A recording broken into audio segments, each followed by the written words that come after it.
A single invention over 5,000 years ago started the cascade of unintended consequences that we are all trying to outrun. The utilization of the plow ensured progress would be inevitable should we rise to the challenges it brought about. It is the first driver in the rise of our current technological and societal development, or what to blame for a way of life that may be impossible to maintain. To see how the plow accomplished this, let's go back to a simpler time when humans lived in dispersed groups as hunters following migrating game, gathering, and subsistence farming. These activities took the majority of our ancestors' time and were not the most fruitful. At best, they could provide for themselves with some left over for their needs a few weeks down the road. The process of gathering enough calories to live was by far the dominant use of their time. They also followed the seasons or game, as staying in one place for long was counterproductive. It was a nomadic and decentralized existence for the humans of this era.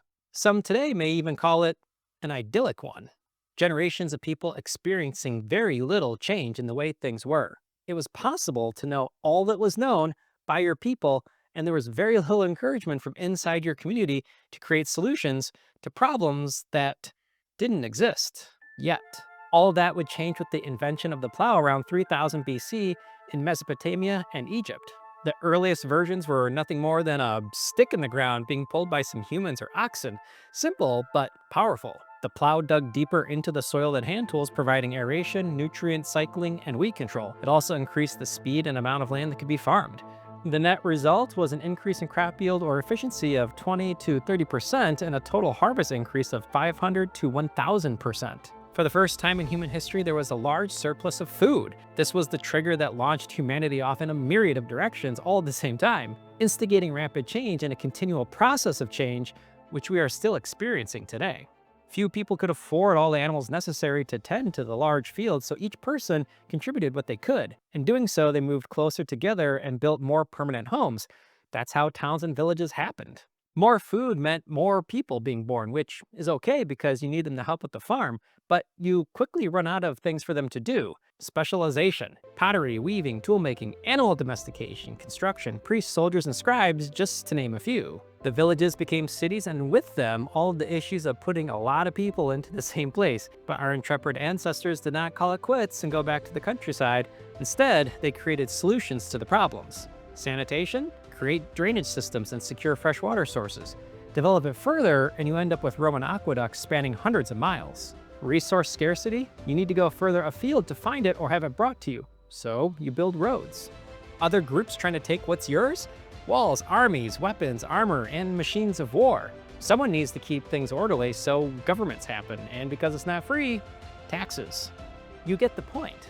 Each new increment of progress creates unknowable knock-on effects, which themselves could be new problems or points of progress that could lead to still further effects. Add in literacy for the common classes, the printing press, and a stable-ish government, and now you have an explosion of ideas coming from all quarters and walks of life, not just the ruling class. And ideas are judged on merit, not on who pronounced them. There was no stopping us then. The pace of change could not be controlled by the few. It had been liberated for all to use.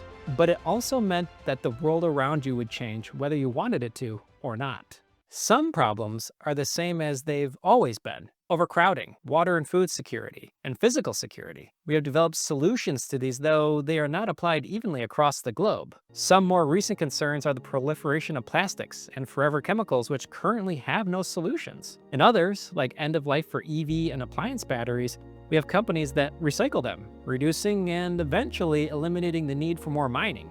Others, like data centers, which increasingly are a requirement for doing business, draw huge amounts of power. The electric grid cannot handle the forecasted needs. The solution? To put them in space, charged by the sun and cooled by the void. We have this lineage of change to thank for all of our modern-day comforts. It is also the mechanism by which we are creating problems which could potentially be civilization ending. It is not clear if this time we will be able to outrun our progress. However, there is one thing that we have not done yet as a species, and that is to give up. If you would like to help Aletheion to continue to explore, please like and subscribe. We also have a Patreon for those that may be inclined. And if you'd like to join the discussion, please join us in the Discord, links below.